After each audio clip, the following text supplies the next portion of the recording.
It's been said that a journey of 1,000 miles begins with one step, and that every journey has a destination. I want to add to that and say a journey without a plan makes you a wanderer. 8 years ago, I embarked on a journey, and it's a journey that I am still on today. It's one that is filled with ups and downs, twists and turns. In the beginning, I wandered aimlessly for a while, until one day, I sat down and came up with a plan that allowed me to see a clear path to my goal. Would you like to know what my destination is? Yeah. To become a better speaker. Okay. As a Toastmasters, fellow Toastmasters and guests, I don't like to use the word hate, but for a very long time, I hated public speaking. I remember my introduction to public speaking. It was in high school, 10th grade, oral communications class. I remember the first day of class, I made the mistake of sitting in the front row on the left-hand side of the class, only because it was close to the door. The teacher gets up, class, each of you must prepare a speech and be ready next week to present it to the class. And we're going to start with this side of the room. What? I was so afraid. And so, I got through that whole class with a D-, only because I showed up. I did not give one speech in that class because I was so afraid. Did you know that public speaking is the #1 fear that people have? And they say it's followed by death. For me, all the way into my adulthood, I always had a bad fear of public speaking. But it was not followed by death. For me, my #2 fear was horror movies. Raise your hand if you've ever seen the movie Exorcist. Yeah. Okay, a few insane people in here. I saw that movie at the age of 10, and it has messed my mind up forever. I don't like horror movies at all.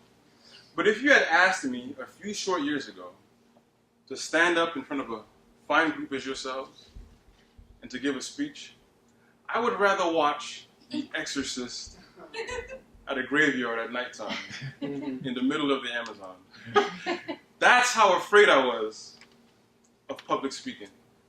But I knew that I had to change. I had to face that fear because it could be the demise of my career and probably even my personal life. So that's when I heard of a group called Toastmasters. They told me that it was a safe haven, a place where you can go and give speeches and meet people and you won't have tomatoes thrown at you. I wish you had been there with me that Monday evening, 7 p.m. at a Toastmasters meeting in Centerville. I was giving my icebreaker speech. I was going to be the #2 speaker of the day. The #1 speaker was also giving their icebreaker speech. He gets up, and as soon as he gets up, I put my head in and I started to say a prayer. Please, let him give a 20-minute speech. So I don't have to speak today. When he was done with the speech, 1 minute later, they called me up. IsaacSogunro giving his icebreaker speech. As I reluctantly walked up to the front and attempted to utter the first words of my icebreaker speech.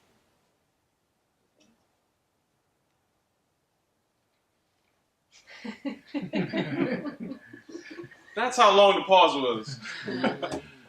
That day, I had a very embarrassing moment. But though I had an embarrassing moment and a horrible experience that day in my first Toastmasters meeting, not my first icebreaker, I didn't stop coming. I came back meeting after meeting after meeting because that's how bad I wanted to improve. My first 2 years in Toastmasters, I did wander aimlessly for a while because I didn't know much about Toastmasters and I was learning. But I was on this journey and I wanted to improve so bad that one day I sat down and I truly did come up with a plan. And it's a plan that I continue to use, not just in Toastmasters, but in any aspect of my life where I want to improve. And I'd like to share that with each of you today. And you can use this not just because you want to be a speaker, but in any aspect, as I said. The #1 thing that I did was I looked forward to feedback. I wanted feedback from anybody, whether it's from mentors or club members. I sought after feedback. Because people in the club, yourselves or mentors, they can see things that they saw things that I couldn't see. They saw weaknesses in me. And from that feedback, I was able to improve slowly. I'm not there yet. I still have a long way to go. But because of the feedback, I did improve some. The number two thing on my plan was, I took action frequently, as often as I could. For me, that action in Toastmasters was speaking as often as I could. Anything, whether it's a speech or being a general evaluator, I filled all the roles, and every week I was speaking. I did it as often as I could. It even came to the point where 2 times a month was not enough for me. I just started to call clubs in a 25-mile radius and ask them, hey, can I come speak? I've spoken in Woodbridge. I've spoken at the CGI building you see off of 66, Vienna, Warrenton. I go everywhere. If they let me come speak, I'll go. I spoke as often as I could, and I was able to overcome fear.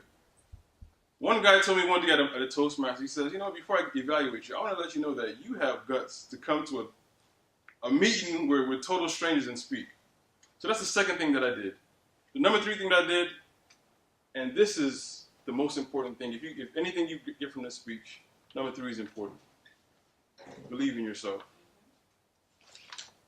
Your family believes in you. Your spouse or your kids believe in you. But there comes a moment in your life where they're not going to be around, and it's just you and that challenging moment. And if you don't believe in yourself, you're going to fail. So I believed in myself. I stand here before you not by chance or by luck. I didn't wander through Toastmasters and end up here. 8 years ago, the plan that I put in place allowed me to stand in front of you today. It was all a plan that I had. And that's why I'm able to speak before you. What about you? Thank you.